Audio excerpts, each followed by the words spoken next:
The Kings close out 2015 with a win. They close out the calendar year second in the Island Division. It is a big 2 points, and joining us here is the game-winning goal scorer, Josh Coblenz. Josh, I know you've been around the team here. You've had stints before this season, but now for a week and getting in game action here. Let's start with the goal, the big one early, the first one in Junior A. Yeah, it was pretty special. Obviously, it doesn't happen a lot, so Kamer made a heads-up play back to Andy. He made a great shot, and it was easy as they come, but it was pretty exciting. Good to get off your back. Your eyes just light up in a situation like that. I mean, I know at that point, is it muscle memory when you get a situation like that? Because, I mean, it's a split second. You don't have a whole ton of time. Yeah, it's mostly muscle memory. I don't know. It's just more excitement and just jump in for joy when that chance came my way. So I assume you've either got the puck or will be getting the puck. Is there a special place that those mementos go for you?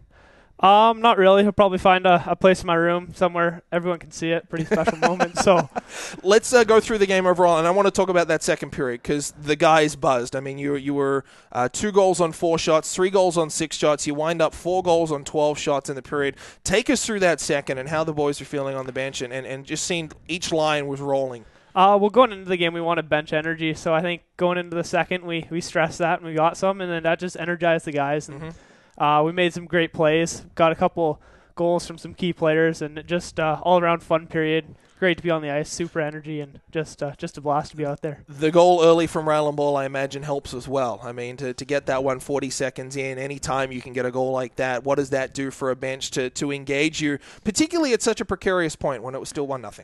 Yeah, it was 1-0, so obviously everyone's just coming out of the second trying to get the legs going again from the intermission, and ball comes out and picks right corner. So I definitely got the guys going, up the energy on the bench again, and got the boys more engaged right off the hop. Into the third period, when we begin to wind down and we're at that kind of 5-6 minutes remaining, I imagine your focus on the bench turns less from offense and more towards defense and protecting what wound up being a Stefan Warnig shutout. Was there any kind of talk on the bench about, boys, let's do this for Steph here, because he's battled all season and now 3 wins on the year? Yeah, we definitely wanted to do that for Steph there, obviously get him the shutout. There was a little bit of chat on the bench. We wanted to stay away from it, not jinx him there, but good for Steph. He was lights out. He was amazing out there. So let's just talk about you, I guess, with Campbell River here this season so far. Talk us through your season thus far, and obviously it's a pretty good franchise over there in Campbell River. The Kings very familiar with it, a lot of affiliates.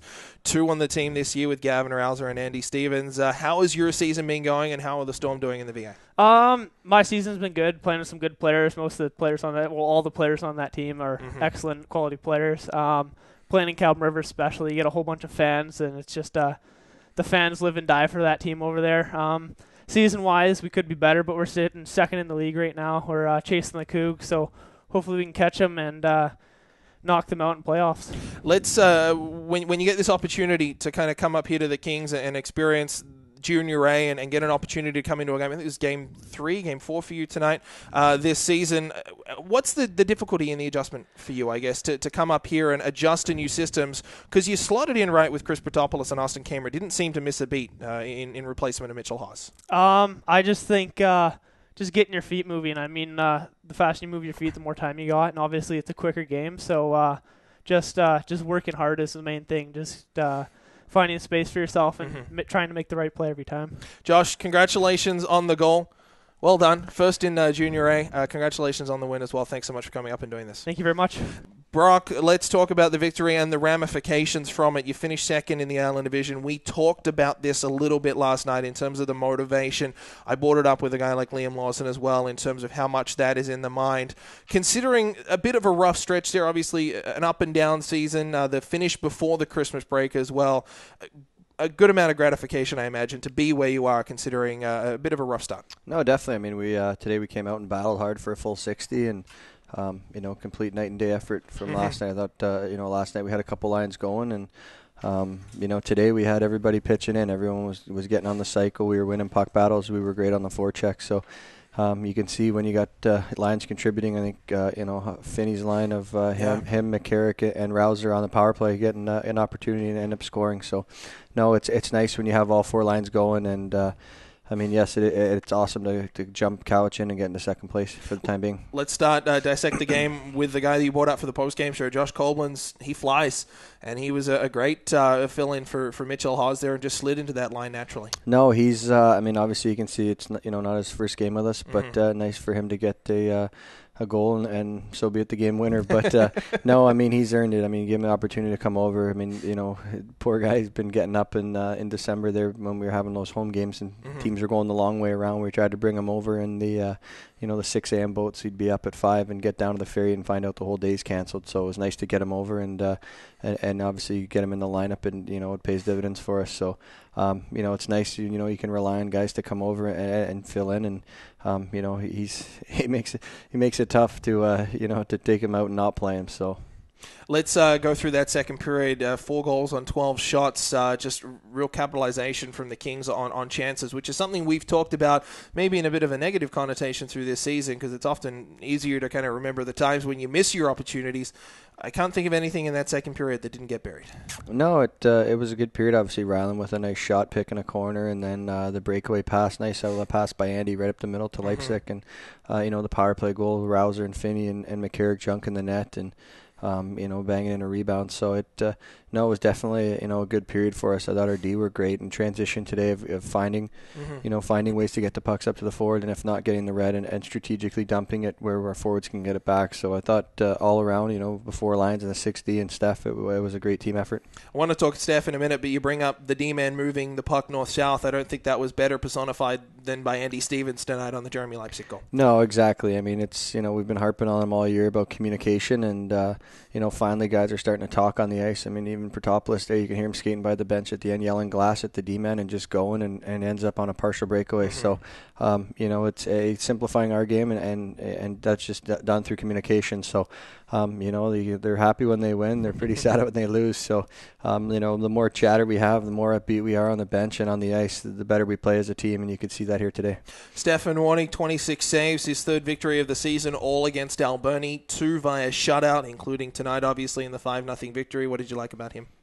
He was good. Obviously, little jitters, I guess, in the beginning was the beneficiary of a quick whistle, but that'll happen in hockey. I mean, we score a goal too and waved off. So, when he was called upon, I thought late in the second when we were up, we kind of got away from our game plan the last 10 minutes, and he held us in it, made some big saves on 3-on-2s, and was good battling for position and getting out to the top of his crease. And that, when their D-man are finding lanes and guys aren't blocking shots, he was there and it just hit him because he was out in the right angle. So, no, he was good. He, when he was called upon, he made the big saves and was good with the puck too, making some good rims. I think he cleared the zone on one and led to a line change. So, anytime you can have a goalie who can stand tall when called upon and move the puck like that, it's a big help. It's like a third defenseman.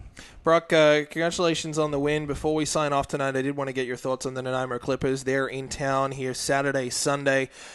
Massive series. I mean, yes, it's the start of January by the time we next talk again, but this is pretty much first place in the division with the way you look at how Nanaimo's played this. Oh, for sure. I mean, it's an 8-point weekend for us. We got 2 games against them, and obviously they're going to be coming in here with on a mission. So they've been playing well of late. I think they've been rolling. They had a 10-game win streak right before Christmas. So, I mean, they've made some changes since the last time we've played them. So they'll be good. I mean, they'll be dialed in and ready to play us. So obviously tomorrow's an off day with the building being closed, but guys can use the rest and prepare for a full 120 minutes. I haven't done the research, but it was 86 days between drinks for the Bulldogs. That was a game in early October.